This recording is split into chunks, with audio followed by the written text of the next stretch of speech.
Waa maxay siraha ka dambeeya boqorka maansada? Maxayse tahay sirta ku qarsoon boqorka maansada? Ku soo dhawaada saaxiibayaal muuqaalkeena maanta kaas ayaan dhammaantood sheegi doonaa qodobada aynu hore uga qaadanay. Waxaan kaa codsan lahaa inaad muuqaalka like saarto naguna soo biirto si aad noo dhiirigeliso. Taasina waxay naga caawinaysaa inaan muuqaalo xiiso badan soo dhigno. Waayo markaynu aragno qof na dhiirigelinaya ama dadna taabanaya waxay noo tahay dhiirigelin. Haddaba si toos ah aynu guda galno qodobadeena maanta ku soo qaadan doono sirta boqorka maansada. Muxuu yahay marka hore boqorka maansada? Haynu sii faahfaahinaa. Sirta boqorka maansada waxa weeyaan waa gabayga. Marka hore gabayga ayaa loo yaqaanaa boqorka maansada. Sirtuna waxa weeyaan boqorka maansada wuxuu ahaa markay dad meel iskugu yimaadaan ama dad waaweyn oo rag ah. Waayadii hore waxa la iskugu qeybi jiray gabayga halkay maanta inaga heesaa inoogu jirto. Markay raggu meel iskugu yimaadaan saddex wax ayuunbaa halkaa laga sheekeyn jiray ama lagu soo qaadan jiray. Waxay ahayd midda koowaad gabayga oo aad iyo aad loogu jeclaa iyo geeraar iyo masafo.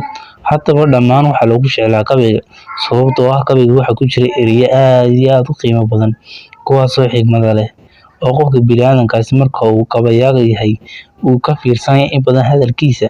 Qof caadi ahna gabayga sama qaadi karo sababtoo ah gabaygu waa hibo Ilaahay dadka siiyay oo dadka aanay faraha dad bini'aadamku u sinayn ayayna dadkuna u sinayn.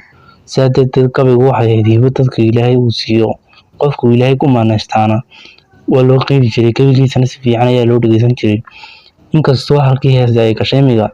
Haddaba sirta boqorka maansada waxay ahayd abwaan kastaaba abwaan ayuu qiimo dhaafiyay. Abwaanaduna way kala sarreeyeen mid kastaaba mid buu gabaygiisa kasii fiicnaa. Sababtuna waxa weeyaan ereyada ku jira ayaa kala xigmad badnaa iyo qodobada ay ka hadlayaan kuwaasoo aad iyo aad u kala wanaagsan oo kala xiiso badnaa waqtigii hore.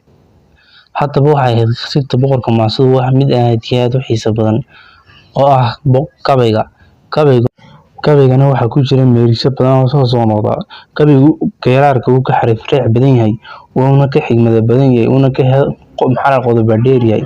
Sidaa darteed gabayga lama gaabin karo ee waa inuu dheeraadaa.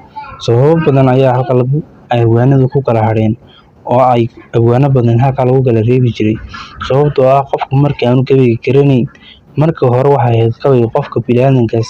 Dadka qaar iyagoon gabayga baran ayuu Ilaahay hibada marka uu siiyo ayay markaaba way sheegi jireen gabayga. Laakiin waqtigan haatan la joogo lama kala saari karo gabay, geeraar, masafo iyo weliba buraanbur. Dhammaan imika wax isla noqdeen gabay amaba ereyo qof tiriyay ama abwaan baa la odhanaya qofkii imika waxa uu tiriyo. Taas ayaa beddeshay maansooyinkii hore taas oo qiimaheedu hoos u dhacay.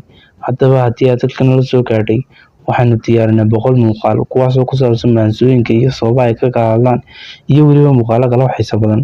Haddaba waxaan kaa codsan lahaa inaad muuqaalka like saarto naguna soo biirto si aad noo dhiirigeliso garab istaaggaagana kale aad noogu muujiso commentiga.